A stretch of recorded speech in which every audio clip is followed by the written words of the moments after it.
Como me tornei um socialista, Jack London. Pode-se dizer que me tornei um socialista de maneira similar à dos pagãos teutônicos ao cristianismo, a martelada.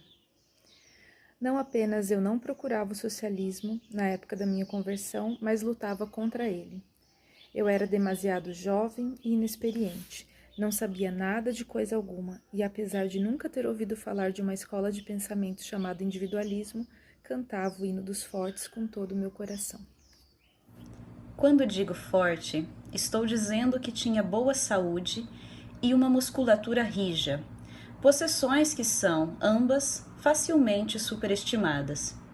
Minha infância foi passada em fazendas da Califórnia, minha adolescência entregando jornais nas ruas de uma próspera cidade da costa oeste, e finalmente minha juventude nas águas saturadas de ozônio da Baía de São Francisco e do Oceano Pacífico.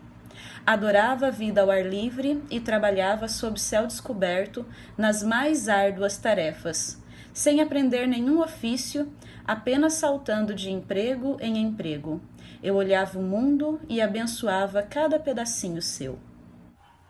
É bom deixar claro que todo esse entusiasmo era devido ao fato de ser forte e saudável, não importunado por dores nem por fraquezas, nunca preterido pelo patrão por não ter uma aparência apropriada, sempre capaz de conseguir um emprego nas minas de carvão, nos mares ou em trabalhos manuais de qualquer espécie. Por tudo isso, exultante em minha juventude, capaz de me sair bem em qualquer emprego e qualquer briga, eu era um individualista desenfreado. O que é muito natural. Eu era um vencedor. A partir daí, passei a chamar este jogo, onde quer que o visse, ou onde quer que eu pensasse que o visse jogado, de um jogo bastante apropriado para homens. Ser um homem era escrever em meu coração a palavra homem com letras maiúsculas, arriscar-me como um homem, lutar como um homem, fazer o trabalho de um homem, mesmo que sob o salário de um garoto. Essas eram coisas que me tocavam e me mantinham vivo como nenhuma outra. Eu vislumbrava à minha frente o panorama deslumbrante de um infinito e tranquilo futuro, no qual, representando aquele que eu acreditava ser o jogo do homem, eu continuaria a viajar, sempre com uma saúde inquebrantável e transpondo todos os obstáculos com os músculos sempre novos. Esse futuro, como estou dizendo, era infinito. Só conseguia me ver zanzando vida fora, como uma das feras selvagens de Nietzsche, espreguiçando-se amorosamente e conquistando tudo, através da superioridade e da força. Quanto aos desventurados, aos fracos e doentes, velhos e aleijados, devo confessar que raramente pensava neles, exceto indistintamente quando sentia, às vezes, que, deixando de lado os imprevistos, eles podiam ser tão bons quanto eu e trabalhar igualmente tão bem, se eles realmente o desejassem. Imprevistos? Bem, eles representavam destino, também escrito em letras maiúsculas, e não havia modo de se escapar do destino. Napoleão tinha sofrido um acidente em Waterloo, mas isso não acabava com o meu desejo de tornar-me um tardio Napoleão. Sonho, trabalhador que quer ser conquistador.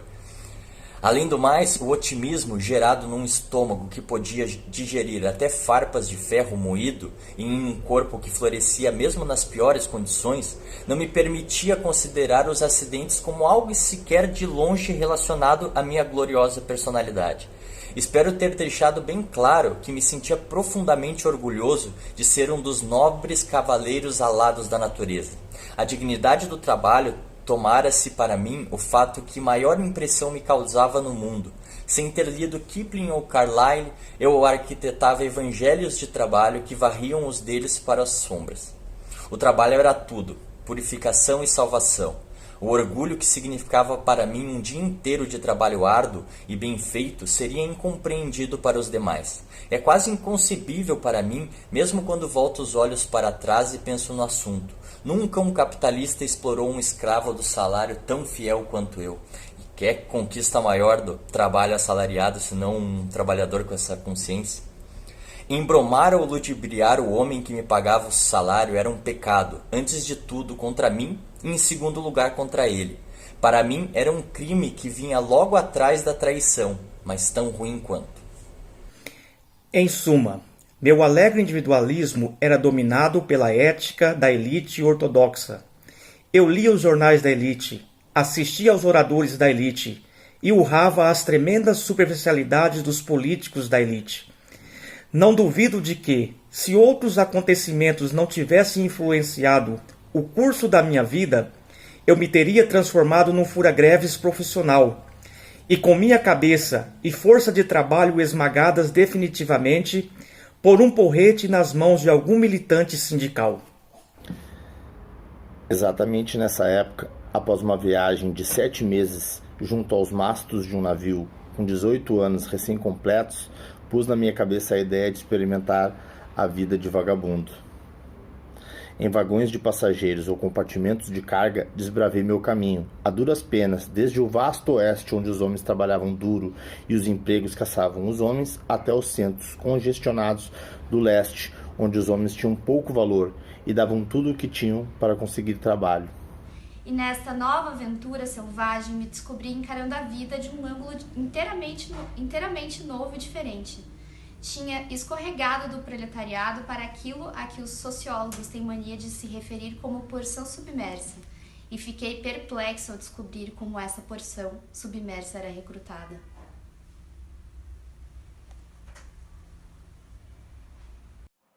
Lá me deparei com todas as espécies de homens, muitos dos quais já haviam sido, uma vez, tão aptos, ousados e aventureiros quanto eu.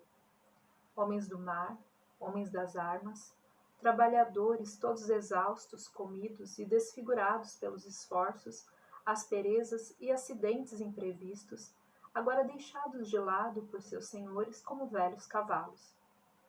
Eu me arrastei pelas ruas e mendiguei nas portas dos fundos das casas junto com eles, sentindo os mesmos calafrios em vagões e parques da cidade, ouvindo aqui e ali histórias de vidas que tinham começado tão auspiciosas quanto a minha, com estômagos e corpos tão bons, ou talvez até mais fortes que os meus, e que findavam ali, ante os meus olhos, arruinados, no fundo do abismo social.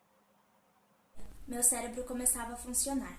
A mulher das ruas e o homem da sarjeta se tornaram muito próximos de mim. Via a imagem do abismo social vividamente, como se fosse algo concreto. Eu os observava lá no fundo do abismo, um pouco acima deles, agarrando-me às paredes escorregadias com todo o suor e a força de minhas unhas.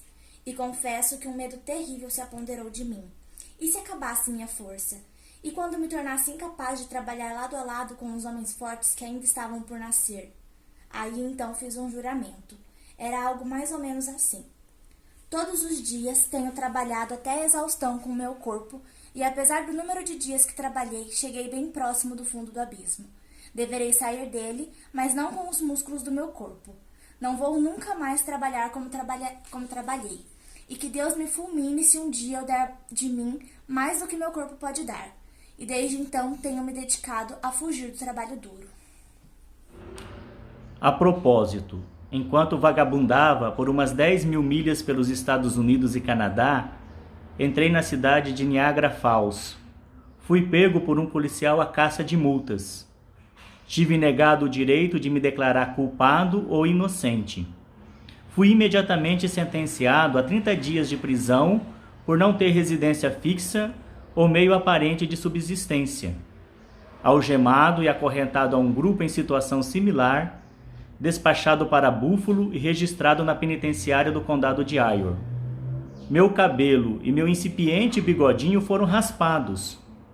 Fui vestido com uniforme de prisioneiro, vacinado compulsoriamente por um estudante de medicina que praticava em pessoas como nós, obrigado a marchar em fila e a trabalhar sob vigilância de guardas armados com rifle Winchester. Tudo isso por ter me lançado em aventuras ao estilo das feras selvagens. Quanto a maiores detalhes, esta testemunha declara-se muda, embora se possa desconfiar que seu exultante patriotismo tenha se evaporado, um pouco e vazado por alguma fresta no fundo de sua alma, pelo menos. Desde que passou por essa experiência, ele já se deu conta de que se interessa muito mais por homens, mulheres e crianças do que por fronteiras geográficas imaginárias. Mas, para voltar à minha conversão, creio que ficou evidente como o meu individualismo feroz foi eficazmente expulso de mim, e que alguma outra coisa foi, tão ardorosamente quanto, inculcada. Assim, Como tinha sido individualista sem sabê-lo, eu era agora um socialista sem sabê-lo, ou seja, um socialista nada científico. Tinha renascido, mas não ainda rebatizado, e estava dando voltas para descobrir que espécie de coisa eu era. Voltei para a Califórnia e abri os livros. Não me lembro quais foram os primeiros. De qualquer modo, pouco importa. Eu já era isso, seja lá o que isso fosse. E através dos livros descobri que isso era ser um socialista. Desde esse dia já abri muitos livros, mas nenhum argumento econômico, nenhuma lúcida análise acerca da lógica e da inevitabilidade do socialismo me deixa tão profundo e convincentemente tocado quanto aquele dia em que pela primeira vez vi as paredes do abismo social fecharem-se ao meu redor e me senti escorregando para os destroços do fundo.